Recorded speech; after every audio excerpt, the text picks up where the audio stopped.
রমাদান মাসের মধ্যে একটা রাত আছে, যে রাতের নাম হচ্ছে লাইলাতুল কদর। আমি আশা করি আপনারা সবাই এই সূরাটা জানেন। বা'দা আউযু বিল্লাহি মিনাশ শাইতানির রাজীম, ইন্না আনজালনাহু ফি লাইলাতুল কদর। নিশ্চয়ই আমি কোরআনকে নাজিল করেছি লাইলাতুল কদরে, ভাগ্য রজনীতে। ওয়া মা আদরাকা মা লাইলাতুল কদর। হে নবী মুহাম্মদ সাল্লাল্লাহু আলাইহি ওয়াসাল্লাম, আপনি কি জানেন লাইলাতুল কদর কি জিনিস? লাইলাতুল কদরি খায়রুম মিন আলফি শাহর। লাইলাতুল কদর হচ্ছে হাজার মাসের চাইতে উত্তম। এখানে গাণিতিকভাবে ব্যাখ্যা করতে যাবেন না 1000 মাস সমান সমান কত বছর হয়, ব্যাপারটা এমন নয়। এখানে আধিক্য বোঝানো হয়েছে। হাজার হাজার মাস ইবাদত করলে যে নেকি হয়, এক রাত ইবাদত করলে সে নেকি হয়ে যাবে। এই রাতে কি হয়? স্পেশাল তানাজ্জালুল মালাইকাতু ওয়ার রূহ। এই মাসে আল্লাহর পক্ষ থেকে আল্লাহর ফেরেশতারা নেমে আসেন। কোথায় নেমে আসেন? পৃথিবীতে। তাদের সর্দার হিসেবে থাকেন জিবরাইল আলাইহিস সালাম।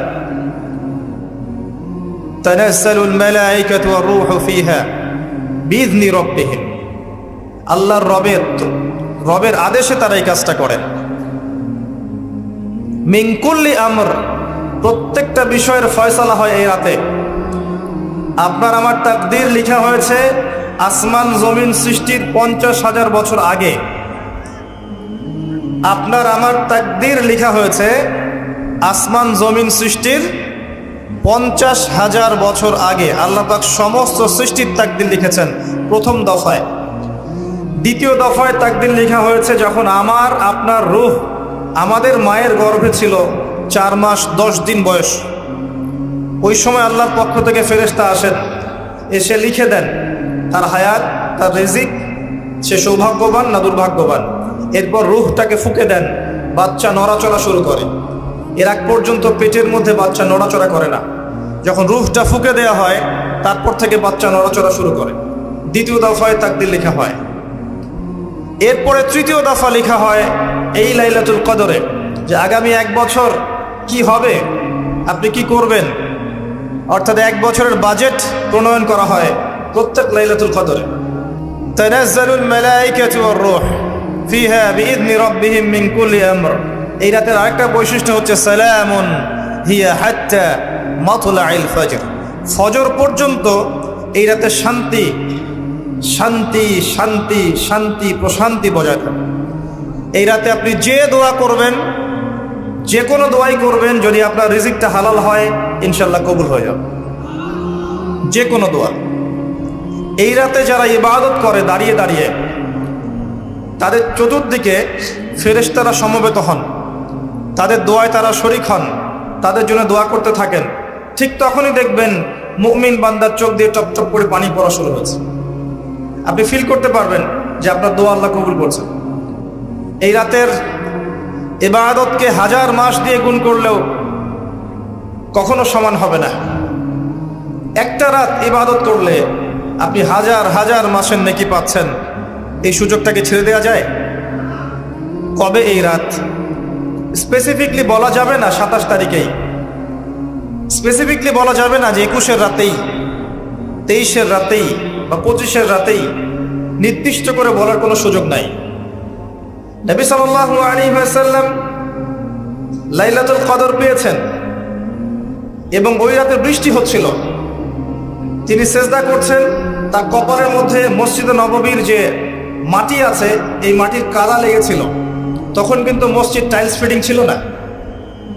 মাটির মসজিদ থেকে নবী সাল্লাল্লাহু আলাইহি ওয়াসাল্লাম বিশ্ব পরিচালনা করেছেন। আর আমাদের এখন তাজমহলের মতো মসজিদ, হেদায়েতের কোনো হল নাই এখানে। এটা আখিরুজ জামানের সাইন। মসজিদগুলো হবে চাকচিক্যময়, হেদায়েত শূন্য। হাদিস একদম স্পষ্ট আছে, মসজিদ হবে চাকচিক্যময় কিন্তু হেদায়েত শূন্য। ইভেন দেখবেন নামাজ পড়ছে মুসল্লি, পাশে হই হুল্লা করছে।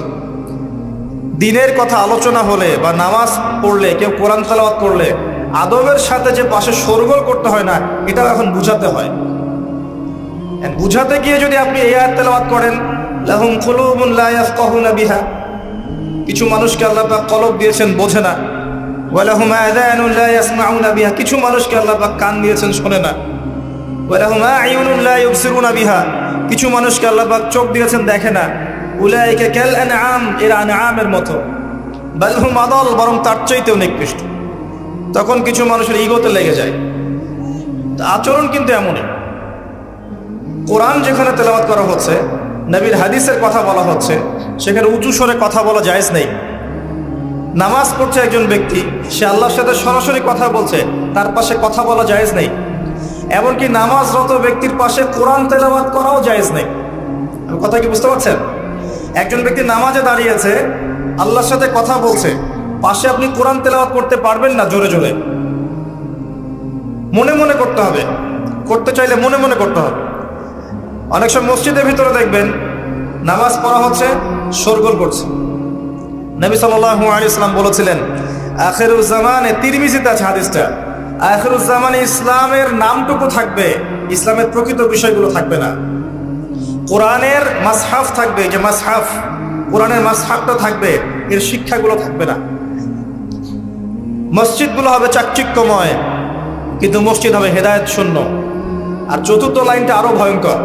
4 নম্বর লাইনে গিয়ে নবীজি বলেছেন সাল্লাল্লাহু আলাইহি ওয়াসাল্লাম, আসমানের নিচে, জমিনের উপরে আল্লাহর সবচেয়ে নিকৃষ্ট সৃষ্টি হবেন এক শ্রেণীর আলেম, যাদের থেকে ফিতনা ছড়াবে এবং তাদের দিকেই ফিতনা ফিরে আসবে। তিরমিজির মধ্যে হাদিসটা আছে, যে কোনো আলেমকে জিজ্ঞাসা করেন এটা কোন শ্রেণীর আলেম, এটা বোঝার জন্য আপনার পিএইচডি করার দরকার নাই। যারা দিনকে দুনিয়ার বিনিময়ে বিক্রি করেছে, তারাই সেই শ্রেণীর আলেম।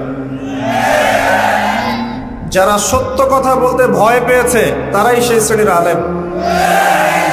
যারা সত্যকে মিথ্যার সাথে মিশ্রিত করেছে, তারাই সেই শ্রেণীর আলেম। এবং যারা ইসলামের নামে উম্মাকে শতদা বিভক্ত করে দিয়েছে, এরাই সেই শ্রেণীর আলেম।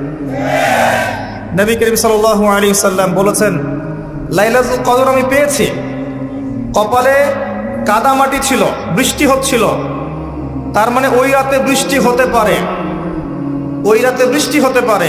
লাইলাতুল কদর আলামত, রাতের বেলা বৃষ্টি হতে পারে। বৃষ্টি হয়েছে, তিনি নামাজ পড়েছেন, কপালের মধ্যে কাদা লেগেছিল, তিনি বের হয়েছেন, সাহাবীদেরকে বলবেন কোন রাতটা লাইলাতুল কদর, আজকে রাতটা লাইলাতুল কদর, এটা বলতে বের হয়েছেন। বের হয়ে দেখছেন দুজন মুসলিম আপোষে ঝগড়া করছে। লিসেন টু মি, দুজন মুসলিম আপোষে ঝগড়া করছে। আমরা বলি না যে মুসলিমদের মাঝে ইখতিলাফগুলো রহমত, আমরা বলি না? দুজন মুসলিম আপোষে ঝগড়া করছে, এই কাজটার কারণে আল্লাহ রাব্বুল আলামিন নবী সাল্লাল্লাহু আলাইহি ওয়াসাল্লামের হৃদয় থেকে এই কথাটাকে তুলে নিলেন। তিনি আর বললেন না এক্স্যাক্টলি কোন রাতে লাইলাতুল কদর ছিল, তিনি বলতেই বেরিয়েছিলেন যে কোন রাতে লাইলাতুল কদর ছিল। আমাদের ইখতিলাফের কারণে আমরা সেই নির্দিষ্ট রাতটাকে হারিয়ে ফেলেছি। তবে এর মধ্যেই খায়ের আছে, এর মধ্যেই কল্যাণ আছে। আরবিতে একটা প্রবাদ আছে, কুল্লু শার ইউজাদু ফিহিল খায়র, প্রত্যেকটা অকল্যাণের পিছনেই কোনো না কোনো কল্যাণ আছে। নির্দিষ্ট করে বলে দিলে আমরা বাকি রাতগুলো জাগতাম না। নবী সাল্লাল্লাহু আলাইহি ওয়াসাল্লাম এখন বললেন যে আমাকে ভুলিয়ে দেওয়া হয়েছে কোন রাত, তোমাদের ঝগড়ার কারণে। অতএব তোমরা শেষ দশকের বিজোড় রাতগুলোকে তালাশ করো। শেষ দশকের বিজোড় রাত বলতে 21-এর রাত, 23-এর রাত, 25, 27, 29, এই 5টা রাতের যে কোনো একটা লাইলাতুল কদর। এই রাতে ইবাদত করলে এত নেকি হচ্ছে, কারণটা কি? রাত আর দিন কি ডিফারেন্ট কিছু? প্রত্যেক রাতেই কিন্তু আল্লাহ পাক প্রথম আসমানে নেমে আসে, প্রত্যেক রাতে, শুধু শবে বরাতের রাতে নয়, শুধু নিসফে শাবানের রাতে নয়, কিন্তু প্রত্যেক রাতেই আল্লাহ পাক প্রথম আসমানে নেমে আসেন। তিনি কিভাবে নেমে আসেন এটা ব্যাখ্যা করার দরকার নেই আমাদের। আল্লাহ পাক বলেছেন নেমে আসি, বাস আসি। কারণ সবকিছু আমরা যুক্তি, বিজ্ঞান, দর্শন দিয়ে প্রমাণ করতে পারবো না। পারবো? সায়েন্সকে জিজ্ঞাসা করেন যে স্বপ্নের ব্যাখ্যা কি, ঘুম কাকে বলে, আত্মা কাকে বলে, আত্মা কঠিন না তরল না বায়বীয়, পারবে সায়েন্স ব্যাখ্যা করতে? কবরের আযাব কি, জিন জাতি কি, জিন জাতি কাকে বলে, জিন জাতি কেমন দেখতে, মালায়েকা কেমন, তারা কিভাবে কাজ করে, তাদের ফাংশন কি, তারা কি ব্যাখ্যা করতে পারবে? আমাদের একটা চেতনা তৈরি হয়েছে, সায়েন্স যা বলবে তাই সত্য। এই চেতনা পুরোপুরি সত্য নয়। কোরআন এবং সুন্নাহ, আল্লাহ এবং তার রাসূল যা বলবেন সেটাই চূড়ান্ত সত্য। এর বাইরে সত্য মিথ্যার চূড়ান্ত কোনো মানদণ্ড নাই। হ্যাঁ, সায়েন্সের ভিত্তি আমরাই দিয়েছি, এটা অমুসলিমরা দেয়নি, এর ভিত্তি মুসলিমরা দিয়েছে। পরবর্তীতে এরা এর উপর ঘষা মাজা করেছে। এখন সায়েন্টিফিক এবং টেকনোলজিক্যাল রেভলিউশন আসছে পশ্চিমা সভ্যতা থেকে। এই সভ্যতার ধারক বাহক ছিলাম আমরা। সভ্যতা এদের দ্বারা শুরু হয়নি, সভ্যতা নবীদের দ্বারা শুরু হয়েছে। তো সবকিছু সায়েন্স দিয়ে ব্যাখ্যা করা যাবে এমন নয়, কারণ সায়েন্সের সীমাবদ্ধতা আছে, আল্লাহর জ্ঞানের কোনো সীমাবদ্ধতা নাই। তো আল্লাহ নেমে আসেন, ব্যাস নেমে আসেন। নেমে এসে আল্লাহ পাক কি বলেন? আল্লাহ পাক তিনটা কথা বলেন। রাতের শেষ অংশ, রাতকে ভাগ করেন। যদি 6টার সময় রাত শুরু হয়, রাত কিন্তু রাত 12টায় শুরু হয় না, সূর্য ডুবে গেলেই রাত শুরু হয়, এটাই ইসলাম। এখন 6টা থেকে আপনি এই 5টা পর্যন্ত সময়টাকে 3 ভাগে ভাগ করেন। শেষের অংশ ধরে নেন যে 1টা থেকে 5টা, কথার কথা আমি এস্টিমেট করলাম। এই সময়টুকুতে আল্লাহ রাব্বুল আলামিন কাছে নেমে আসে প্রথম আসমানে, অর্থাৎ তার রহমত নিকটবর্তী হয় এবং তিনি আহ্বান করতে থাকেন 3টা জিনিস। 1, কে আছো আমার কাছে কিছু চাইবে, যা চাইবে আমি তাই দেব। 2, কে আছো আমার কাছে ক্ষমা চাইবে, আমি তোমাকে মাফ করে দেব।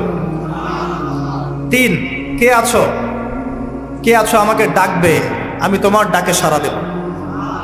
মানে এই সময় আপনি যা চাইবেন ইনশাআল্লাহ, আপনার আকীদায় যদি শিরক না থাকে, আমলে যদি বেদাত না থাকে এবং আপনার রিজিক যদি হালাল হয়, ইনশাআল্লাহ তাআলা আপনার দোয়া কবুল করা হবে। আল্লাহ পাক প্রত্যেক রাতেই নেমে আসেন। তাহলে লাইলাতুল কদরকে এত স্পেসিফিকলি ইম্পর্টেন্স দেওয়ার কারণ কি? একটাই কারণ, মনে রাখবেন, লাইলাতুল কদরকে মর্যাদামণ্ডিত করার এবং রমাদান মাসকে শ্রেষ্ঠ মাস মর্যাদামণ্ডিত করার একটা কারণ, only one reason behind it, সেটা হচ্ছে এই মাসে এবং এই রাতে আল কোরআন নাজিল হচ্ছে। কথা কি বুঝতে পারছেন? কোরআন নাজিলের কারণেই এই মাসটা মহামান্বিত, কোরআন নাজিলের কারণেই এই রাতটা সম্মানিত। ইন্না আনজালনাহু ফি লাইলাতুল কদর। নবী করিম সাল্লাল্লাহু আলাইহি ওয়াসাল্লাম যখন এই জাহেলি যুগে বাস করছেন, এই লাইলাতুল কদরে রমাদান মাসে আল্লাহ পাক কোরআন নাজিল করলেন। কি জন্য নাজিল করলেন? কারণ এই সমাজটাকে পরিবর্তন করার জন্যে, সমাজের জাহিলিয়াতগুলোকে দূর করার জন্যে নবী করিম সাল্লাল্লাহু আলাইহি ওয়াসাল্লাম প্রচণ্ড ফিকির করতেন। কি করা যায়, কি করলে মানুষগুলো শিরক ছেড়ে দিবে, কি করলে সুদ বন্ধ হবে, কি করলে মাদক থেকে মানুষ দূরে থাকবে, কি করলে নারীর সম্মান বৃদ্ধি পাবে। তিনি ভাবতেন কিভাবে গোত্রীয় হানাহানি বন্ধ করা যায়, তিনি এগুলো ভাবতে থাকতেন। হেরা গুহায় বসে তিনি এগুলো ভাবতেন কি করা যায়।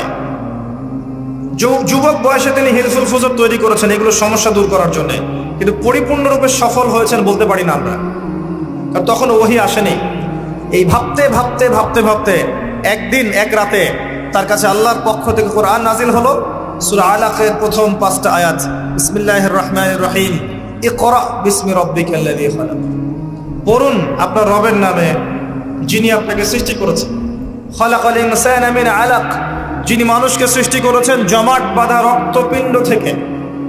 আমরা সবাই জমাট বাঁধা রক্তপিণ্ড ছিলাম মায়ের পেটে। আজকে আমরা আল্লাহ দ্রোহী হয়েছি, কিন্তু আমরা পেটের মধ্যে এতটুকু জমাট বাঁধা রক্তপিণ্ড ছিলাম।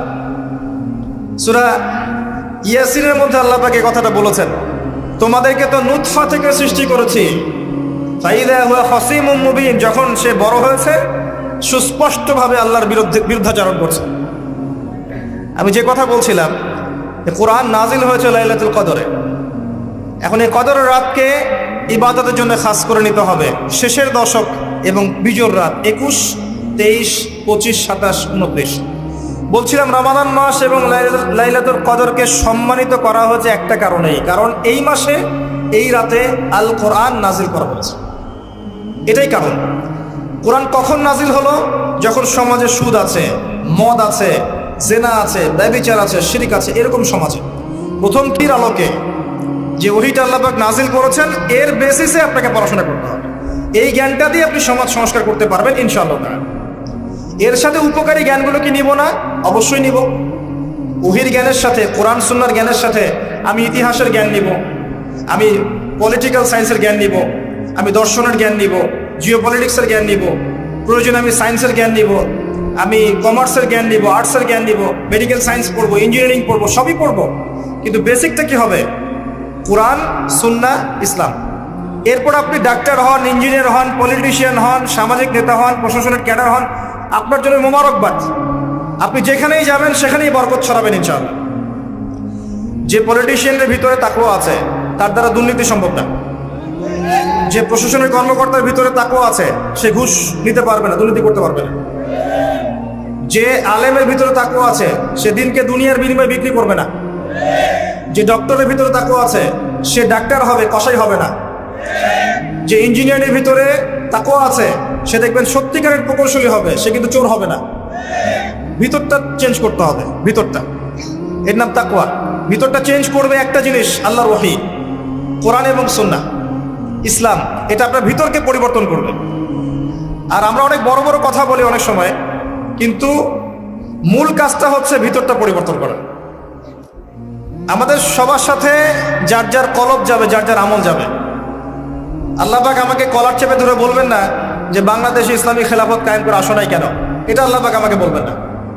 আল্লাহ পাক বলবেন তোমাকে যে দায়িত্ব দিয়েছিলাম ওই দায়িত্ব ঠিকঠাক মতো পালন করেছো কিনা। আল্লাহ পাক এটা বলবেন না। বেসিকে আসেন, নিজের আত্মশুদ্ধি, এটা বেসিক। আলাইকুম আনফুসাকুম, নিজের নফসের খবর নাও, নিজের নফসটাকে পবিত্র করো, নিজের নফসের মধ্যে হিংসা ত্যাগ করো, বিদ্বেষ ত্যাগ করো, অহংকার ত্যাগ করো, রিয়া ত্যাগ করো, দুনিয়ার মোহ ত্যাগ করো। নিজের নফসের মধ্যে বেশি বেশি পরকালের ফিকির আনো, জিকির করো বেশি বেশি, কোরআন বেশি বেশি তেলাওয়াত করো, হালাল খাও, আদর্শ পরিবার গঠন করো, তাওহীদে থাকো, সুন্নতে থাকো, ইনশাআল্লাহ হাসতে হাসতে জান্নাতে চলে যাবেন। একটা হাদিস আমি পড়েছি ফয়জুল কালাম বইয়ের মধ্যে, গতকালকে মাহফিলও বলেছিলাম, আপনাদেরকে বলছি। মাদ্রাসায় পড়ানো হয় ক্লাসিক্যাল একটা বই ফয়জুল কালাম, সবাই কিনতে পারেন, হাদিসের বই। চমৎকার কিছু হাদিস আছে। এখানে একটা হাদিস আছে আমাদের জন্য সুসংবাদ। নবী সাল্লাল্লাহু আলাইহি ওয়াসাল্লাম বলছেন, হে সাহাবীরা, তোমরা এমন একটা যুগের মধ্যে বাস করছো যেই যুগে কেউ যদি ইসলামের 10% ছেড়ে দেয় সে ধ্বংস হয়ে যাবে। সাহাবীদেরকে বলছেন তোমরা এমন একটা যুগে বাস করছো, এই যুগে ইসলামের 1/10 কেউ ছেড়ে দিলে সে ধ্বংস হয়ে যাবে। কিন্তু তোমাদের পরে এমন একটা যুগ আসবে যেই যুগে মানুষ যদি 1/10 ধরে রাখতে পারে, 10% ধরে রাখতে পারে, তাহলেই নাজাত পেয়ে যাবে ইনশাআল্লাহ। আমরা সে যুগে আছি না? আমাদের চতুর্দিকে ফিতনা নয় কি? আপনার ঘরে ফিতনা, সমাজে ফিতনা, ইকোনমিক্সে ফিতনা, রাষ্ট্রে ফিতনা, বিশ্বে ফিতনা, ধর্মে ফিতনা, সবখানেই ফিতনা, ফাসাদ। আমরা সেই যুগের মধ্যে বাস করছি। আসুন, আল্লাহ পাক কোরআন নাজিল করলেন, প্রথমে পড়তে বললেন। তার মানে আল কোরআন এবং সুন্নাহ এগুলোকে পড়া শিখতে হবে। বড় বড় স্বপ্ন দেখার আগে আমাদেরকে বেসিক ঠিক করতে হবে, পড়াশোনা করতে হবে। আল্লাহ পাক আমাদের যুব সমাজকে পড়াশোনা করার তৌফিক দান করুন। রমাদান মাসে এটা নাজিল হয়েছে। আল্লাহ পাক সূরা বাকারায় বলছেন, শাহরু রমাদানাল্লাযী উনজিলা ফীহিল কুরআন। রমাদান সেই মাস যেই মাসে কোরআন নাজিল করা হয়েছে। কি জন্য নাজিল করা হয়েছে? হুদাল লিন-নাস। এই কোরআন হচ্ছে মানব জাতির জন্য হেদায়াত, নট অনলি ফর মুসলিমস। এটা শুধু মুসলিমসদের জন্য হেদায়েত নয়, হুদাল লিন-নাস, পুরো মানব জাতির জন্য হেদায়েত। কোরআনে ইহুদির জন্য হেদায়েত আছে, খ্রিস্টানের জন্য আছে, অমুসলিম হিন্দুদের জন্য আছে, সবার জন্য কোরআন। এটা সাম্প্রদায়িক কোনো কিতাব নয়, এটা টোটালি অসাম্প্রদায়িক একটা বই। আল কোরআন যে কেউ পড়তে পারে। এটা কারো পৈতৃক সম্পত্তি নয় যে একটা শ্রেণীর মানুষই পড়বে বাকিরা পড়বে না, সবাই পড়বে ইনশাআল্লাহ তাআলা। এটা আল্লাহর কিতাব, আল্লাহর কালাম। হুদাল লিন-নাস ওয়া বায়্যিনাতিন মিনাল হুদা। এটা হচ্ছে সত্য মিথ্যার মানদণ্ড, বায়্যিনাত, সুস্পষ্ট মানদণ্ড। আর কি ওয়াল ফুরকান, প্রমাণ, হুজ্জাত, দলিল। এটা আল্লাহ পাক কোরআন সম্পর্কে বলছেন। আরেকটা জায়গায় চলে যাই, চলেন সূরা নাহাল 1-89 নম্বর আয়াতে চলে যান। আল্লাহ পাক বলছেন, ওয়া নাযালনা আলাইকাল কিতাব। হে নবী, আমি আপনার প্রতি এমন একটা কিতাব নাজিল করেছি, অর্থাৎ আল কোরআন। ওয়া নাযালনা আলাইকাল কিতাব তিবয়ানান লিকুল্লি শাই, যেই কিতাবটা প্রত্যেকটা বিষয়ের ব্যাখ্যা। আপনি কি আমার কথা শুনতে পারলেন? আল্লাহ বলছেন কোরআন প্রত্যেকটা বিষয়ের ব্যাখ্যা। আপনার ব্যক্তি জীবন এখানে আছে, আপনার ব্যবসায়িক জীবন এখানে আছে, অর্থনৈতিক জীবন এখানে আছে, পারিবারিক জীবন এখানে আছে, সামাজিক লাইফ এখানে আছে, সব কিছু আছে। তিবিয়ানান লিকুল্লি শাই, প্রত্যেকটা বিষয়ের ব্যাখ্যা এখানে আছে। তিবিয়ানান লিকুল্লি শাই ওয়া হুদা ওয়া রাহমাতান ওয়া বুশরা লিল মুসলিমিন। এই কোরআন হচ্ছে হেদায়েত এবং রহমত, দয়া। ওয়া বুশরা লিল মুসলিমিন, মুসলিমদের জন্য সুসংবাদ এই কোরআন। শুরুতে আছে আলিফ লাম মিম যালিকাল কিতাব লা রাইবা ফিহি। এটা এমন একটা কিতাব যেই কিতাবের মধ্যে কোনো সন্দেহ নাই। কোন লেখক বলতে পারে আমার বইয়ের মধ্যে কোনো সন্দেহ নাই? সন্দেহের কোনো অবকাশই নাই। লা রাইবা ফিহি হুদাল লিল মুত্তাকিন, মুত্তাকিদের জন্য এটা হেদায়েত। মুত্তাকি কারা? আল্লাযীনা ইউমিনুনা বিল গায়ব, যারা অদৃশ্যে বিশ্বাস করে। ঈমানের 6 পিলার সবই অদৃশ্য নয় কি? আল্লাহ অদৃশ্য, ফেরেশতা অদৃশ্য, আসমানে আগের কিতাবগুলো দেখি নাই, অদৃশ্য। নবী রাসূলগণ দেখি নাই, অদৃশ্য। পরকাল ওয়াল ইয়াউমিল আখির, ওয়াল ইয়াউমিল আখির দেখি নাই, অদৃশ্য। ওয়াল কদরি খায়রিহি ওয়া শাররিহি, তাকদীর অদৃশ্য। আল্লাযীনা ইউমিনুনা বিল গায়বি, মুত্তাকি তারা যারা গায়েবে বিশ্বাস করে, অদৃশ্যে বিশ্বাস করে। আর এখনকার শিক্ষা দর্শন আমাদেরকে শেখায়, পশ্চিমাদের, চোখে যা দেখবো না বিশ্বাস করবো না। হ্যাঁ, তাদের দর্শন এরকম, যুক্তি দিয়ে প্রমাণ করতে পারবেন না, বিশ্বাস করবো না। বৈজ্ঞানিক ব্যাখ্যা দিতে পারবেন না, বিশ্বাস করবো না। সায়েন্টিফিক্যালি প্রুভড হতে হবে, তারপর বিশ্বাস করবো। অনেক সময় দেখা যায় মুসলিমরাও এর গোলক ধাঁধায় পড়ে যায় এবং বলে নামাজের উপকারিতার সায়েন্টিফিক ব্যাখ্যা বলেন, তারপর নামাজ পড়বেন। নামাজের সায়েন্টিফিক ব্যাখ্যা লাগবে, তারপর নামাজ পড়বেন? আল্লাহ পাক বলেছেন ইয ক্বালা লাহু রাব্বুহু আসলিম ক্বালা আসলামতু লিরাব্বিল আলামিন। আল্লাহ পাক ইব্রাহিমকে বলেছেন আলাইহিস সালাম আত্মসমর্পণ করো, যখনই বলেছেন তখনই করেছেন। যখনই আল্লাহ পাক বলেছেন আত্মসমর্পণ করো, তিনি বলেছেন আসলামতু লিরাব্বিল আলামিন, আমি আত্মসমর্পণ করলাম। বাচ্চাকে জবাই করো, জিজ্ঞেস করেননি এর পিছনে বিজ্ঞান কি, যুক্তি কি আর দর্শন কি? স্ত্রীকে রেখে আসো ওই জনমানব শূন্য জায়গায়, জিজ্ঞেস করেন নাই কারণ কি, রিজন কি, যুক্তি কি, বিজ্ঞান কি, দর্শন কি? আল্লাহ বলেছেন সামিআনা ওয়া আতা'না, এর নাম ইসলাম। আল্লাহর আদেশ যেখানে এসে যাবে এখানে যুক্তি বিজ্ঞান দর্শনের প্রয়োজন নাই।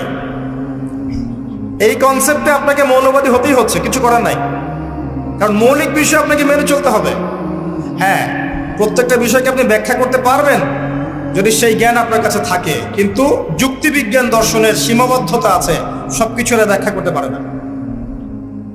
ভালো করে শিক্ষা দর্শন হজম করে তারপর পড়াশোনা করেন, অন্যথায় আপনারা দাড়ি টুপি নিয়েও অনেক সময় দেখবেন এই যে এটা কি বলে, এথিজমের দিকে যাচ্ছেন, নাস্তিকতার দিকে যাচ্ছেন। আসেন মূল জায়গায় আসি। আল্লাহ রাব্বুল আলামিন কোরআন সম্পর্কে কথা বলছেন, লা রাইবা ফিহি, এর মধ্যে কোনো সন্দেহ নাই। একই সূরার মধ্যে আল্লাহ পাক বলছেন যে ওয়া ইন কুনতুম ফি রাইবিন মিম্মা নাযালনা আলা আবদিনা ফাতু বিসূরাতিন মিন মিসলি, তোমরা যদি এই কিতাব নিয়ে সন্দেহ করে থাকো যে এই কিতাব আল্লাহর পক্ষ থেকে এসেছে নাকি অন্য কারো পক্ষ থেকে এসেছে, তোমরা যদি এই কিতাব সম্পর্কে সন্দেহ পোষণ করো যেটা কি আল্লাহর পক্ষ থেকে এসেছে না অন্য কারো পক্ষ থেকে এসেছে, তাহলে এর মতো কিছু আয়াত নিয়ে এসে দেখাও, একটা সূরা রচনা করে দেখাও। ওয়াদউ শুহাদাকুম মিন দুনিল্লাহি ইন কুনতুম সাদিকিন, তোমাদের যত সাক্ষী আছে, সহকর্মী আছে, তোমাদের সাপোর্ট দেওয়ার মতো যারা যারা আছে সবাইকে ডেকে নিয়ে আসো, এনে এই কোরআনের মতো একটা সূরা রচনা করে দেখো যদি সন্দেহ পোষণ করে থাকো। আল্লাহ এর পরে বলছেন ওয়া ইল্লাম তাফআলু, তোমরা যদি এটা করতে না পারো, ওয়ালান তাফআলু, কোশ্চিন কালেও পারবে না। তোমরা যদি এটা করতে না পারো, মানে একটা সূরা রচনা করতে না পারো, এরকম কোনো কিতাব রচনা করতে না পারো, একটা আয়াতও রচনা করতে না পারো, তাহলে জেনে রাখো ফাত্তাকুন নার আল্লাতী ওয়াকুদুহা আন-নাস ওয়াল হিজারা, সেই আগুনকে ভয় করো যার ইন্ধন হবে মানুষ এবং পাথর। উইদ্দাত লিল কাফিরিন, যা কাফেরদের জন্য প্রস্তুত করা হয়েছে। আল্লাহ পাক এই কোরআনটা নাজিল করেছেন কোন মাসে ভাই? রমাদান মাসে। আসেন প্রথমে বলে নেই আমরা রমাদানকে কিভাবে পালন করার চেষ্টা করব, এরপরে আসছি রমাদানকে কেমন করে কোরআনময় করবেন, এই দুটো পয়েন্ট। 1 নাম্বার, হতে পারে এই রমাদান আপনার জীবনের শেষ রমাদান, হতে পারে। একটা মহামারী চলছে, এটাই শেষ নয়। যারা স্ক্যাডোলজিক্যাল বিষয়গুলো নিয়ে পড়াশোনা করে, ইলমু আখিরুজ্জামান নিয়ে, তারা বলতে পারবে যে এগুলো বায়ো ওয়েপেন্স আস্তে আস্তে আস্তে আস্তে আসবে আরো পৃথিবীতে। এমনকি ইয়াজুজ আর মাজুজ যখন আসবে তারাও এরকম মহামারী দিয়ে ধ্বংস হবে, ভাইরাস দিয়ে ধ্বংস হবে। হাদিসে এসেছে। চোখ কান খোলা রেখে চলতে হয়, সময় হাতে বেশি নাই। ইলমু আখিরুজ্জামানের সাইনগুলো এখন প্রকাশিত হচ্ছে।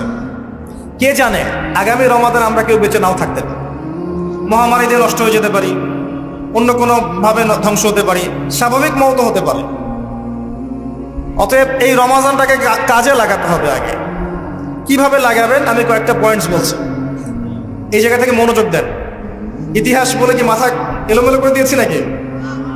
হিস্ট্রি পড়বেন, ইতিহাস পড়বেন প্রিয় ভাই। কোরআনের এই যে কোরআন দেখছেন আমার হাতে, আল কোরআন, একে 3 ভাগে ভাগ করা যায়। একটা অংশে আপনি পাবেন হুকুম আহকাম, আল্লাহ পাক বলেছেন কি করতে হবে কি করতে হবে না, হুকুম আহকাম। একটা অংশ জুড়ে আছে তাওহীদ, আল্লাহ পাকের একত্ববাদ। আর একটা অংশ জুড়ে আছে ইতিহাস, নূহ আলাইহিস সালামের ইতিহাস, আদ জাতির ইতিহাস, সামুদ জাতি, ইব্রাহিম, মুসা আলাইহিস সালাম, ঈসা আলাইহিস সালাম, শুআয়ব, আপনার ইউনূস, যুলকারনাইন, সব ইতিহাস। কোরআন ইতিহাস দিয়ে ভর্তি। পুরো বিশ্বের ইতিহাসটা পড়েন এবং ইসলামের ইতিহাসটা পড়েন, আপনি একটা জিনিসই ফাইন্ড আউট করতে পারবেন। আমি ফাইন্ড আউট করেছি একটা জিনিস, একটা, অনলি ওয়ান। সেটা হচ্ছে যে আল্লাহ পাক কখনো জালেমদেরকে সহ্য করেননি। যখনই যে জুলুম করেছে আল্লাহ পাক একটা নির্দিষ্ট সময় পর্যন্ত অবকাশ দিয়েছেন, অবকাশ। এরপরে এর চেয়ে বড় জালেমকে এর উপর চাপিয়ে দিয়ে তাকে ধ্বংস করে দিয়েছে। আপনাকে জিজ্ঞাসা করি, যদি জাপানে যে বোম পড়েছিল 2টা, ওদের কি দোষ ছিল? কি দোষ ছিল? জাপান একটা নিরীহ কান্ট্রি মনে হয় না? কি দোষ ছিল? এখন তো তারা আমেরিকার বন্ধু। কি দোষ ছিল? আপনি জাপানিজের ইতিহাস পড়েন, ওই বিশ্বযুদ্ধের আগে জাপান যা জুলুম করেছে চাইনিজদের উপরে, ইন্দোনেশিয়ানদের উপরে, এই বার্মিজদের উপরে, মেয়েদেরকে গণহারে ধর্ষণ করতো, বাচ্চাদেরকে হত্যা করতো। দেখেন, এক জালেমকে আল্লাহ পাক আরেক জালেমের হাত দিয়ে শায়েস্তা করে দিয়েছে। আল্লাহর সুন্নাহ। আল্লাহ পাক যে এত কৌশলী, ওয়ামাকারু ওয়ামাকারাল্লাহ ওয়াল্লাহু খায়রুল মাকিরিন। তারা কৌশল করে, আল্লাহ, তারা ষড়যন্ত্র করে, আল্লাহ কৌশল করে। আল্লাহ পাক শ্রেষ্ঠ কৌশলী। হিস্ট্রি পড়েন, আপনি বুঝতে পারবেন যে জুলুমের কোনো স্থায়িত্ব নেই পৃথিবীতে। আল্লাহ পাক আমাদের সবাইকে বোঝার তৌফিক দান করুন এবং কোরআন সুন্নাহকে কাজে লাগিয়ে বাকি বিষয়গুলো জ্ঞান অর্জন করার তৌফিক দান করুন। আসেন, কয়েকটা কাজ আমি বলি। প্রথম কাজ হচ্ছে নিয়াত করতে হবে যে এই রমাজানটাতে আমি আমার সমস্ত গুনাহ মাফ করানোর চেষ্টা করব। কারণ নবী সাল্লাল্লাহু আলাইহি ওয়াসাল্লাম বলেছেন, সেই ব্যক্তির জন্য ধ্বংস যে ব্যক্তি রমজান মাসকে পেয়েছে কিন্তু তার গুনাহ মাফ করাতে পারে। কে জানে এটা আমাদের শেষ রমাদান হতে পারে। আল্লাহ না করুক, আমরা দোয়া করি আল্লাহ পাক আমাদেরকে বেশি বেশি রমাদান দান করুক, বেশি বেশি লাইলাতুল কদর দান করুক। প্রথম শুরু হচ্ছে আপনি মাসের বাজার আগে করে ফেলবেন। আমি তো প্র্যাকটিক্যাল কথা বলবো আর কি। আপনি রমাদান মাসের বাজার এই শাবান মাসে করে ফেলার চেষ্টা করেন, পারলে ঈদের শপিংটাও করে ফেলার চেষ্টা করেন। রমজান মাসে বেশি বাইরে যাবেন এবং টাকা পয়সা নিয়ে গিয়ে স্ত্রী সন্তানের হাতে দিয়ে দিবেন না, যাও বাইরে গিয়ে মার্কেটিং করে আসো। এই ভুলটা করতে চান, নিজে পরিবেশ নষ্ট করবে, রোজার যে আধ্যাত্মিকত্ব নষ্ট হবে, আরো 1000টা যুবকের চোখের জেনা করা প্রয়োজন নাই। আপনি পরিবারের কর্তা, লিস্ট করে ফেলেন, আপনাকে আল্লাহ পাক যতটুকু সামর্থ্য দিয়েছেন মূল জিনিসগুলো কিনে রেখে দেন, আর বাকি টুকটাক বাজার আপনি করবেন। আর যখন বাজারে যাবেন একটা দোয়া পড়বেন, আপনি 10 লক্ষ নেকি পাবেন ইনশাআল্লাহ। কত লক্ষ? 10 লক্ষ। দোয়াটা শিখাচ্ছি। দোয়াটা হচ্ছে লা ইলাহা ইল্লাল্লাহ ওয়াহদাহু লা শারীকা লাহ লাহুল মুলক ওয়া লাহুল হামদ ইউহয়ী ওয়া ইউমীত ওয়া হুয়া হাইয়ুন লা ইয়ামুত বিয়াদিহিল খায়রু কুল্লুহু ওয়া হুয়া আলা কুল্লি শাইইন কাদির। একবার পড়লে 10 লক্ষ নেকি পাবেন বাজারে গিয়ে। কেন পাবেন? কারণ বাজার সবচেয়ে নিকৃষ্ট জায়গা, যেখানে গেলে মানুষ আল্লাহকে স্মরণ করে না। সেখানে গিয়ে আপনি আল্লাহকে স্মরণ করেছেন, এই জন্য আল্লাহ পাক নেকি দিবেন ইনশাআল্লাহ। আসেন, এটা করার পর ঈদের যে শপিংটার কথা বলছি, এটা এই কারণে বলছি, লাস্টের দশকে আমরা ঈদের শপিংয়ে বেশি ব্যস্ত থাকি। এতে করে লাইলাতুল কদরটা আমরা হারিয়ে ফেলি। লাস্টের দশক আমরা হয় ইতিকাফ করব, না হলে বাসায় নামাজ পড়ব, পরিবারবর্গকে নিয়ে রাত জাগবো। পারা যাবে ইনশাআল্লাহ? তারাবির নামাজ তো পড়বই ইনশাল্লাহ জামাতে। এবং আপনি 20 পড়েন আর 8 পড়েন, আপনি নামাজের কোয়ালিটিটাকে ভালো করার চেষ্টা করেন, নামাজের কোয়ালিটিটাকে বেস্ট করেন। ধীরে ধীরে তেলাওয়াত করেন, ধীরে ধীরে রুকু সেজদা করেন, নামাজটাকে এনজয় করেন। সময় নিয়ে, টাইম নিয়ে, 2 ঘন্টা সময় লাগুক, 3 ঘন্টা সময় লাগুক, এনজয় করে নামাজ পড়েন। আল্লাহ পাক তৌফিক দান। এরপর শেষ রাতে আবার ওঠেন, পরিবারবর্গকে নিয়ে নামাজে দাঁড়ান, একসাথে জামাত করে নামাজ পড়েন, পরিবারে নফল নামাজ পড়েন, বাসায় বরকত হবে ইনশাআল্লাহ। রাত জাগেন, বেশি বেশি দোয়া করেন, একটু তেলাওয়াত করেন, একটু জিকির করেন, তাসবিহ তাহলিল করেন, রাতটা কাটিয়ে দেন। শেষের দশকে মার্কেটে ঈদের শপিং করতে যায় না। ঈদের খুশি আছে, ঈদের আনন্দ আছে, ঈদে ভালো পোশাক পরবো, সব ঠিক আছে। এই খুশি কাদের জন্যে? কদ আফলাহা মান তাযাক্কা ওয়া যাকারা ইসমা রাব্বিহি ফাসাল্লা। কার জন্য ঈদের খুশি? যে ব্যক্তি রমজান মাসে আত্মশুদ্ধি অর্জন করতে পেরেছে, রোজা রেখেছে, যাকাত দিয়েছে, নামাজ পড়েছে, লাইলাতুল কদরে রাত জেগেছে, তারাবি পড়েছে, ইত্যাদি ইত্যাদি। এই ব্যক্তি আত্মশুদ্ধি অর্জন করেছে, এই ব্যক্তির জন্য ঈদের খুশি। যে রমজান মাসে সিনেমা দেখেছে, সিনেমার শুটিং করেছে, পর্নোগ্রাফি দেখেছে, সুদ খেয়েছে, শিরিক করেছে, বেদাত করেছে, হারাম খেয়েছে, এর জন্য ঈদের খুশি। মানুষকে ঠকিয়েছে, ব্যবসায় মাল কম দিয়েছে, পণ্য মজুত করেছে, ইচ্ছা করে দ্রব্যের দাম বাড়িয়েছে, সরকারকে বিব্রত করেছে, জনগণকে দুর্ভিক্ষের দিকে ঠেলে দিয়েছে, এদের জন্য ঈদের খুশি? কখনো না। ঈদের খুশি তাদের জন্য যারা আত্মশুদ্ধি অর্জন করতে পেরেছে। আল্লাহ পাক বোঝার তৌফিক দান করুন। এটা প্রথম টিপস দিলাম আপনাকে। এবার আসেন, আপনি রমাদানে প্ল্যান করবেন যে আপনার জীবনে বড় বড় পাপগুলো কি কি হয়েছে। এই পাপগুলো যদি মানুষের সাথে জড়িত হয়ে থাকে, আপনি মানুষের সাথে গিয়ে গিয়ে ক্ষমা নিয়ে নেবেন।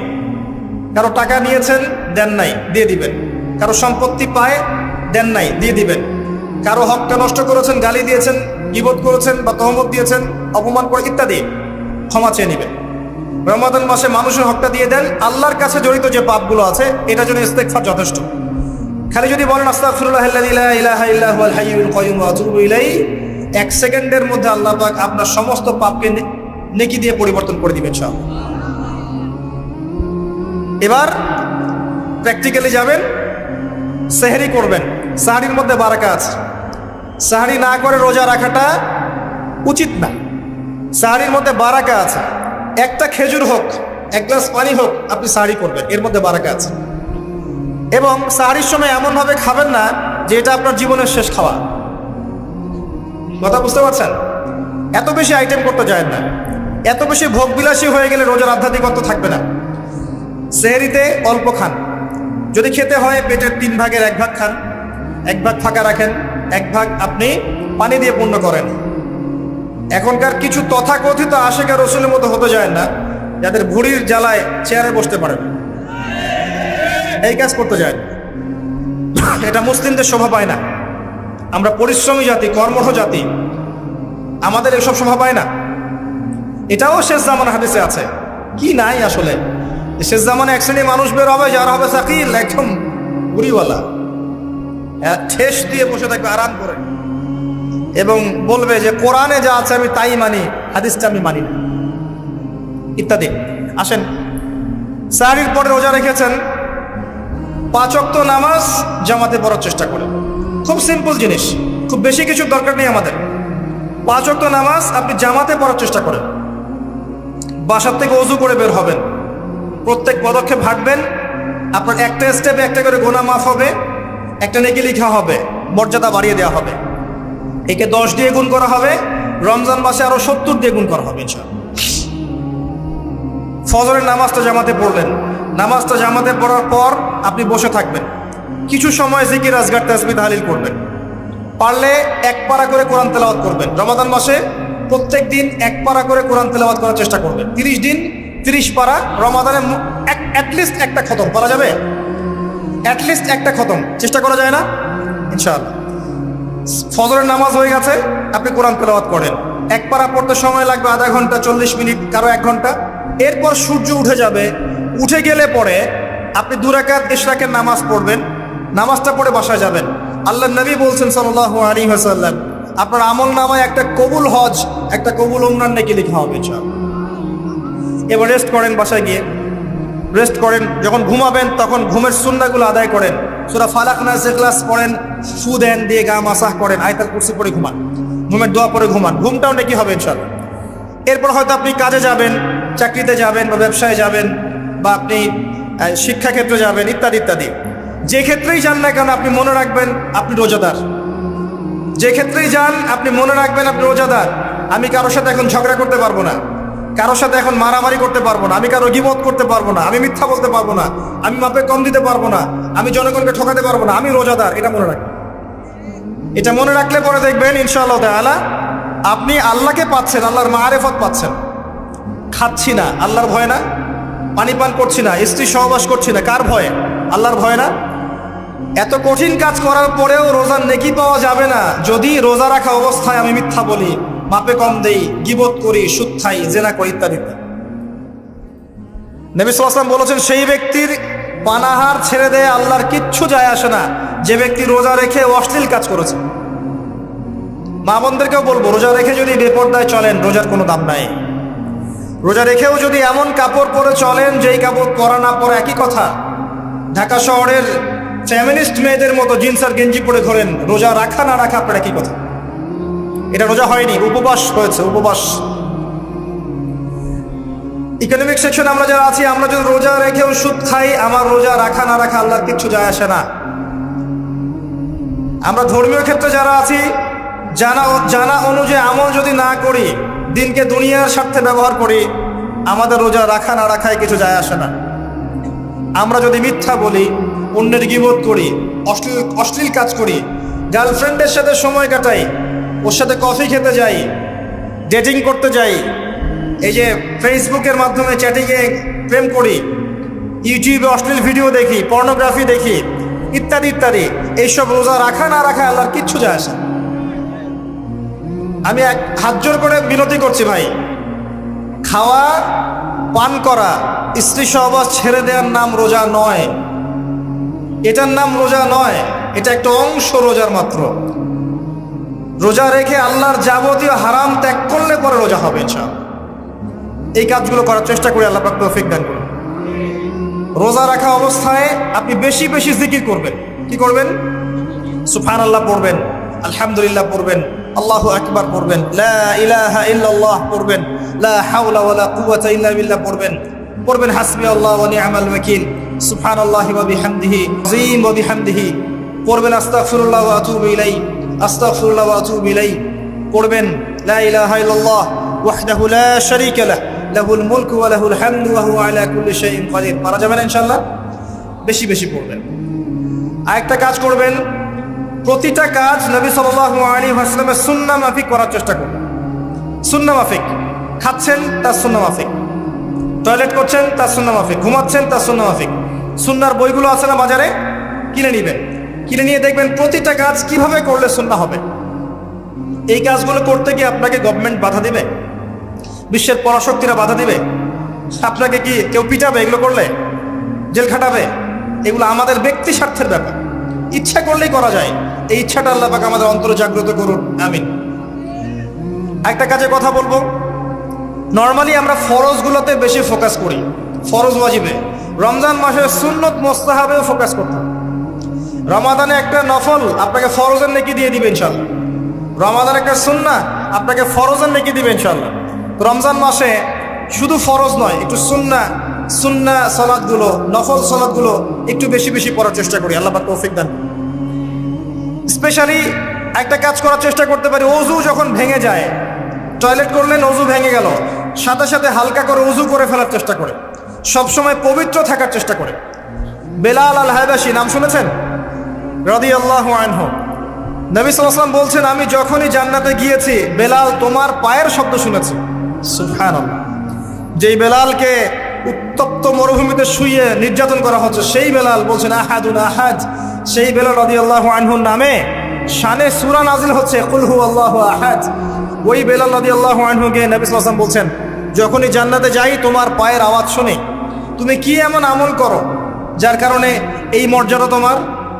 বেলাল রাদিয়াল্লাহু আনহু বলছেন, আমি তো স্পেশাল তেমন কোনো আমল করি না, আপনারা যা করেন আমিও তাই করি, তবে আমার যখনই ওযু ভেঙে যায় আমি ওযু করি, আর আমি ওই ওযু দিয়ে 2 রাকাত নামাজ পড়ি। এটাকে তাহিয়াতুল ওযুর নামাজ বলে। রমজান মাসে করার চেষ্টা করি, আল্লাহ পাক তৌফিক দান করুন। আমরা অনেকে মসজিদে যাই, ধাপ করে বসে পড়ি, করি না এই কাজটা? মসজিদে গিয়েছি, ধাপ করে গিয়ে বসে পড়ি। মসজিদে গিয়ে 2 রাকাত নামাজ পড়ে বসা সুন্নত। মিনিমাম 2 রাকাত নামাজ পড়ে বসলে আপনি তাহিয়াতুল মসজিদের নেকি অর্জন করলেন, মসজিদের হকটা আদায় করলেন। ওই জায়গা আপনার জন্য সেজদার সাক্ষী থাকলো, কিয়ামতের মাঠে আপনার পক্ষে সাক্ষী দিবেন ইনশাআল্লাহ। এই সুন্নাহগুলো আমরা চর্চা করার চেষ্টা করি রমজান মাসে। রমজান মাসে দাড়িটা ছেড়ে দেন, দাড়িটা ছেড়ে দেন।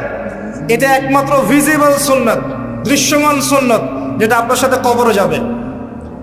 যখন কাফন দেয়া হবে তখন দেখা যাবে না আমার সাথে আর কোন কোন সুন্নাহ আছে, এই একটা সুন্নতই দেখা যাবে আমার সাথে কবরে যাচ্ছে। কথা কি বুঝতে পারছেন?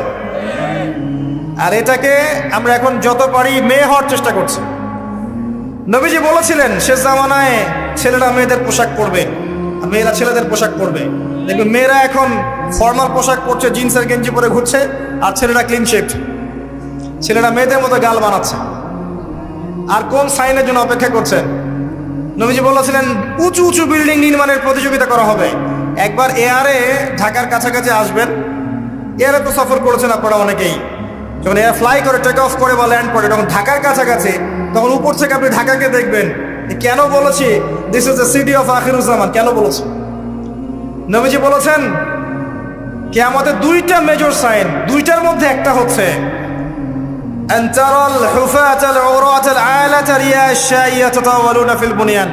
যখন সমাজের দরিদ্র শ্রেণীর মানুষেরা, যাদের পায়ে স্যান্ডেল ছিল না, গায়ে কাপড় ছিল না, এরা উঁচু উঁচু বিল্ডিং নির্মাণের প্রতিযোগিতা করতে থাকবে, তখন কিয়ামতের অপেক্ষা করতে থাকবে। আজকে থেকে 100 বছর আগে ছিল এগুলা? 200 বছর আগে ছিল? সুবহানাল্লাহ। আর কোন সাইনের জন্য অপেক্ষা করছেন? তিনি বলেছেন শেষ জামানায় women will dressed but still they will be naked. মহিলারা কাপড় পরবে, তারপরেও তারা নগ্ন থাকবে।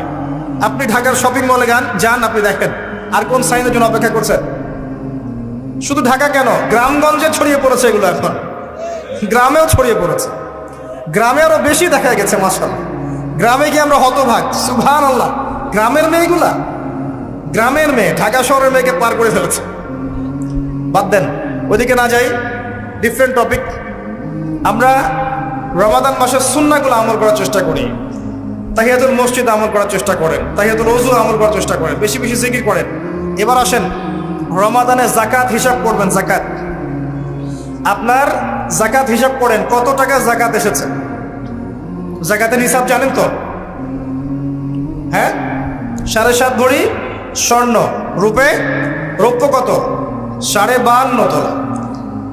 আপনার এই চাষাবাদের ওসর আসে, ব্যবসায়িক পণ্য থাকলে, সঞ্চিত সম্পদ থাকলে সবকিছু হিসেব করে মুফতি সাহেব আছেন, কওমি মাদ্রাসার আলেমদের কাছে যাবেন, জাকাতের ক্যালকুলেশন করে নেবেন যে আমার এত টাকা জাকাত এসেছে। এভাবে জাকাতটা রমজান মাসে দিয়ে দেওয়ার চেষ্টা করুন। জাকাত যদি আমরা না দেই, একটা শাস্তি শুনে রাখেন। আল্লাহ পাক এই সম্পদগুলোকে একত্রিত করে গলাবেন, গলিয়ে কপালে, গালে আর এই যে পিঠে লেপটে দিবেন, বলেন নাউজুবিল্লাহ। এবং এটা একটা সাপের আকৃতি ধারণ করবে। সাপ গলায় পেঁচানো থাকবে, কপালে দংশন করতে থাকবে, বলবে আমি তোমার মাল 7 ভোগ কর, আমি তোমার মাল 7 ভোগ কর। কবর এটা হবে, আমরা চোখে না দেখলেও ওটা সত্য। নবীজি দেখে এসেছে মেরাজের রাতে এগুলা। এরপরে জাকাতের একটা সুবিধা আছে, এটা আমরা বুঝাতে পারি না। জাকাত ইসলামিক ইকোনমিক্সের বেইস। জাকাত ধনীর সম্পদে গরিবের হক। যে গরিবের কাছে টাকা পয়সা নাই, আপনার টাকা ওর হাতে চলে যাবে, ও খেয়ে পরে বাঁচতে পারবে, এটাই জাকাত। বুঝতে পারছি? জাকাতটা না দেন, ও আস্তে আস্তে আস্তে আস্তে আরো দরিদ্র হতে থাকবে। এর উপর আবার সুদ আছে, আবার পেপার মানিও আছে। জাকাতগুলো দিয়ে দেন, আল্লাহর ওয়াস্তে জাকাত দিয়ে। অনেক মুসলিম আছে আমরা নামাজ পড়ে জাকাত দেই না। অনেক মুসলিম আছে জাকাত দেয় না, নামাজ পড়ে। জাকাত অস্বীকারীদের বিরুদ্ধে আবু বকর সিদ্দিক রাদিয়াল্লাহু আনহু যুদ্ধ করেছিলেন। এজ এ আমির, রাষ্ট্রের পক্ষ থেকে যুদ্ধ করেছিলেন। আল্লাহ পাক আমাদেরকে জাকাত আদায় করার তৌফিক দান করুন। ফসল থাকলে ফসল, এর ওসর আসবে, ওসর এটা দিয়ে দিবেন। সেচের পানিতে হলে এক হিসাব, আর আপনার বৃষ্টির পানিতে হলে এক হিসাব। রমজান মাসে বেশি বেশি দান সাদাকা করবেন, বেশি বেশি মানুষকে দান সাদাকা করেন। পণ্যের দাম কমিয়ে দেন, মানুষকে সাদাকা করেন। প্রত্যেকটা দিন 10 টাকা, 20 টাকা, 100 টাকা সাদাকা করতে চেষ্টা করেন। এক একটা সাদাকা 70 গুণ বেড়ে যাবে ইনশাআল্লাহ। আমি আরেকটা নসিহা করব, রমজান মাসে বেশি থেকে বেশি মানুষকে খাওয়ান, বেশি বেশি খাওয়ান, ইফতার করান। আমি বলি মসজিদগুলোতে প্রত্যেক দিন আসর থেকে মাগরিব পর্যন্ত দিনের কথাবার্তা আলোচনা করেন, তালিম করেন। আপনাদের কাছে বই আছে, মুনতাকা হাদিস আছে, ফয়জুল কালাম বই আছে, রিয়াদুস সালেহিন বই আছে, মিশকাত আছে, আলেম আছেন, ইমাম সাহেব আছেন। একটা বিশেষ বিষয় নিয়ে আলোচনা শুরু করেন, মাগরিব পর্যন্ত আলোচনা চলবে, সবাই মিলে ইফতার করেন, একটা ইসলামিক পরিবেশ গড়ে তোলেন, মানুষকে ইফতার করেন, বেশি বেশি ইফতার করেন। আপনার সামর্থ্য থাকলে, সামাজিক যদি পদমর্যাদা থাকে, সমাজের মানুষকে আপনি ইফতার করান, ইফতার পার্টি করে, ইফতার অ্যারেঞ্জমেন্ট করান।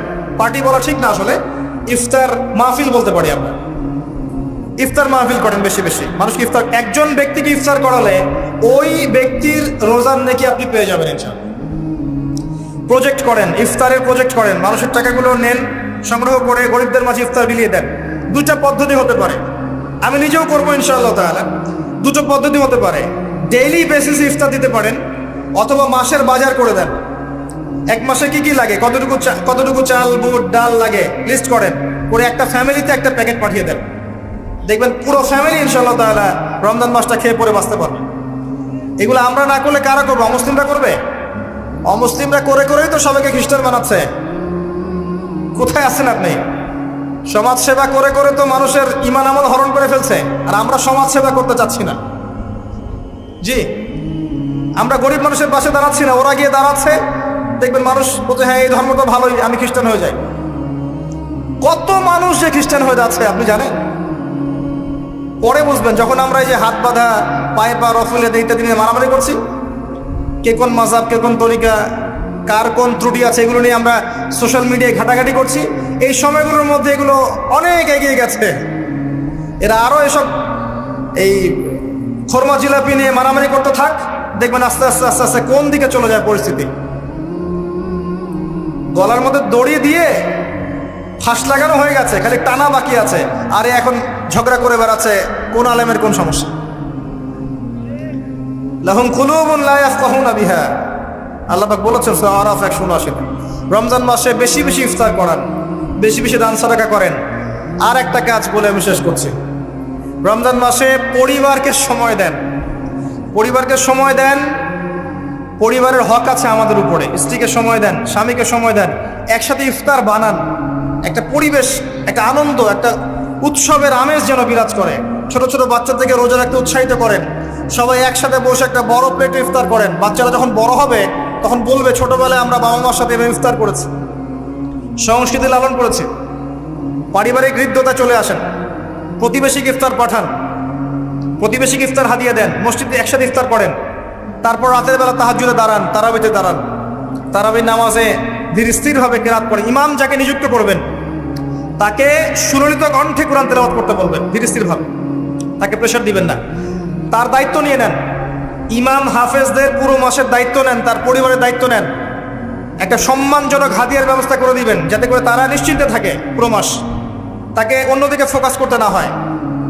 অন্য অন্য কান্ট্রিতে যখন কোনো সায়েন্টিস্ট থাকে, তার পরিবারের দায়িত্ব পুরো রাষ্ট্র নিয়ে নেয়। সে ঠান্ডা মাথায় খালি গবেষণা করবে। একই প্রসেস, আপনি আলেম ওলামা, ইমাম, হাফেজদের দায়িত্ব নিয়ে নেন, তার পরিবারের দায়িত্ব নিয়ে নেন। বা হুজুর আপনি আপনার কাজ করেন, আমরা আপনার পরিবার দেখছি। তাকে আপনি কোরআন তেলাওয়াত করতে দেন, কোরআন হিফজ করবে, মানুষকে কোরআন শেখাবে, তারাবির নামাজ পড়বে, ইমামতি করবে, মানুষকে দার্স দিবে, খুতবা দিবে। আসেন, যে মেজর পয়েন্টটা বাকি আছে সেটা বলি।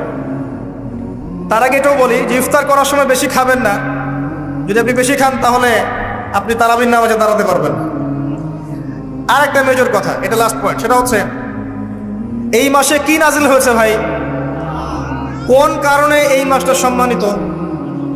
এই মাসে আল্লাহর কিতাবকে সময় দিতে হবে, এই কিতাবকে সময় দিতে হবে। আল্লাহ রাব্বুল আলামিন বলেছেন এই কিতাবের মধ্যে সবকিছু সমাধান আছে। আল্লাহ পাক বলেছেন এই কিতাবে কোনো সন্দেহ নাই। আল্লাহ পাক বলেছেন এই কিতাব আমাদের জন্য সুসংবাদ এবং শেফা, আরোগ্য, রহমা। এখন একটু বসেন, একটু সময় নেন। এই কিতাব প্রথমত আপনাকে তিলাওয়াত করা শিখতে হবে। রমজান মাস আসার আগেই আপনি তিলাওয়াত করা শিখে ফেলেন। যদি না জানেন, রমজান মাসে পুরো 1 মাস তাজবিদ শিখবেন স্থানীয় ইমামের কাছে। পারবেন না? 1 মাসের মধ্যে কোরআন তিলাওয়াত শেখা সম্ভব। এক মাসে শেখা সম্ভব। শয়তান আপনাকে 3টা ধোঁকা দিতে পারে। শয়তান আপনাকে বোঝাতে পারে আপনি অনেক জানি, আমার জানার দরকার নাই।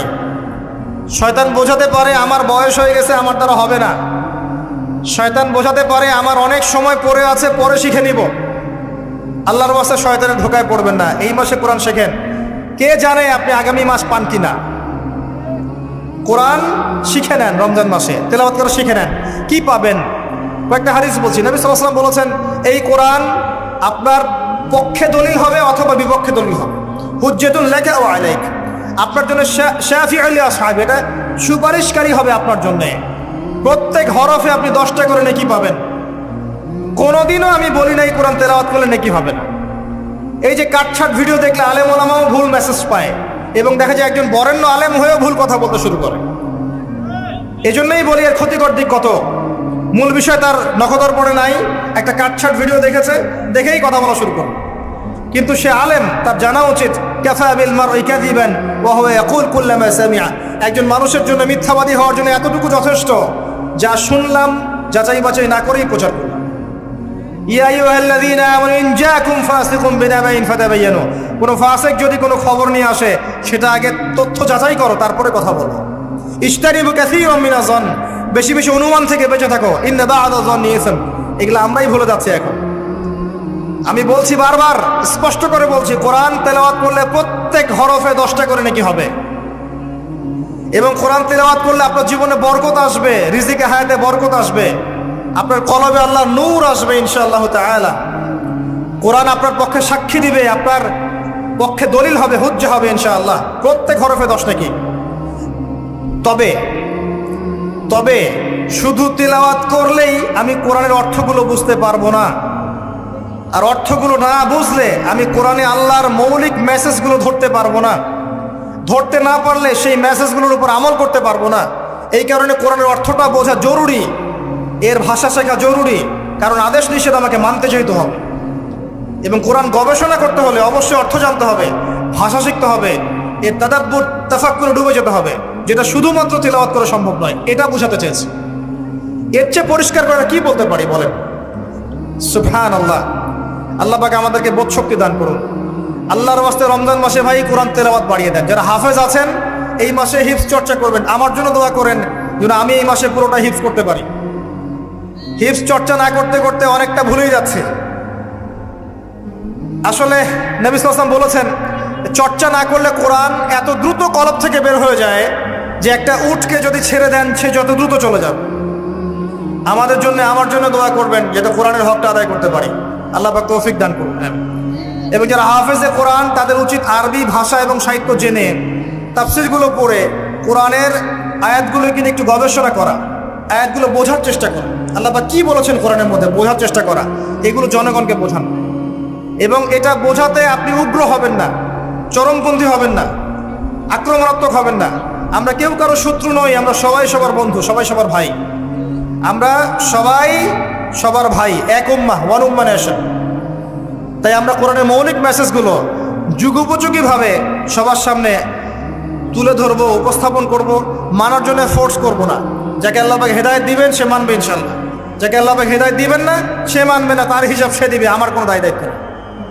আর সর্বশেষ কথা হচ্ছে, আল কোরআন এর মধ্যে অনেক আদেশ এবং নিষেধ আছে। রমজান মাসে আমরা যদি কোরআন পড়ি আর বুঝি কিন্তু কোরআনের আদেশ আর নিষেধগুলোকে ফলো না করি, না মেনে চলি, তাহলে আদতে কোরআনের হকটা আদায় হচ্ছে না।